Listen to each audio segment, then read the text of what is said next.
earlier, I talked to us about a spirit of lack. I addressed the fact that there seemed to be a spirit of lack that was in my surrounding area, where I don't think it's just here. I think it's worldwide, definitely here in the United States. And a lot of it, I think, has been caused by the events that took place a couple of years ago that's just ending. Prices have gone up and salaries have not. And so a lot of people are beginning to feel the squeeze. We're feeling the squeeze in the grocery store. We're feeling the squeeze at the pump. There are a lot of us that are dealing with a feeling of lack. And so I talked very briefly about the things that we could do to overcome lack.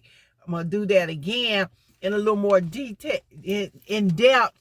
What can we do, or what can you do to overcome a feeling or a spirit of lack? One of the first things I'm going to tell you to do is stop focusing on the lack.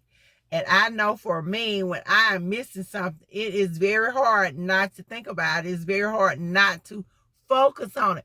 But whatever we allow to become our focus becomes the center of our existence. What we think more about, we get more of. And that may sound crazy, but whatever we spend the majority of our time doing or thinking about, that's what we're going to get. So let's think about a farmer. If a farmer goes out into his field and he plants corn seeds, then he's going to grow corn. He's not going to grow peas if he planted corn. So whatever we plant, that's what we're going to reap. You know, we're told in the word, we reap what we sow, we get what we give. So instead of focusing on the lack, what we're going to do, we're going to shift our focus, we're going to shift our mindset and begin to think on something else. We're going to think on what we do have. We're going to adopt the spirit of abundance, and we're going to think about all of the things that we have been blessed with instead. I can give you a good example. When we think about people who we give things to, and I think of God, you know, God is our father. He is our parent, more or less. He's our protector and our provider. When we think about a parent, when our parents give us something, if we are thankful to them, if we tell them thank you, they give us a little more. I had an instance with a lady who she wanted to, I gave her some money. I'm going to be real with you. I gave her some money. And I mean, I literally gave it to her. I just gave her some money. She said, okay. She never acknowledged thank you. So then something else happened. I think I gave her some more money.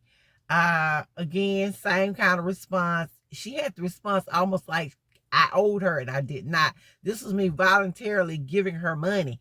And so then the next time something came up, I was a little hesitant to give it to her because I kept thinking within myself, I've given you money twice out of the goodness of my heart. You didn't ask me for it of my own free will. You sat here and began to talk about some things that you needed or you didn't have. And so I was led to give you the money. Well, after that particular incident, you know, I was like, I didn't feel it. I was not feeling it. I had been led the next time to give her some more money. I did not feel it. And so I think I eventually did give her the money, but she didn't get as much as she would have gotten from me if she had told me thank you the other 2 times in which I gave her the money. So God is the same way. If we never say thank you for what he's already done for us, we can't expect him to give us more. And I'll give you another example. My son, whom I love, can sometimes ask for some things, or I may be on the verge of giving him something. There have been times when I was going to give him something because I felt like he deserved it. He was a good kid. He worked good. He kept his grades up.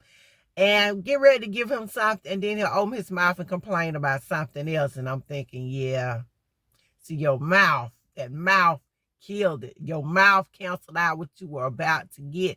It's the same way with God. When we open up our mouth, instead of being thankful, we start to talk about what we don't have instead of what God has blessed us with. When we don't say thank you, we don't get.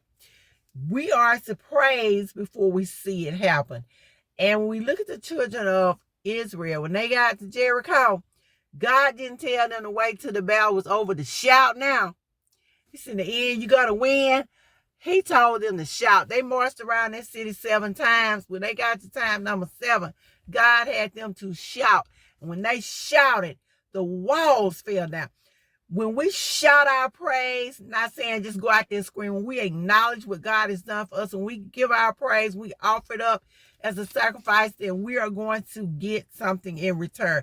We have to be thankful for what we have. So when we're facing the spirit of lack, we're facing what we don't have, we're not going to focus on the lack. Instead, we're going to focus on the abundance of what we have. We're going to start to recount the things that God has done for us already, like woke us up this morning, started us on our way, provide us with food to eat, clothes on our body. No, we may not have the food we exactly want. No, we may not have the clothes we exactly want, but we have them. We have a roof over our head. There's so many people that don't have what we have.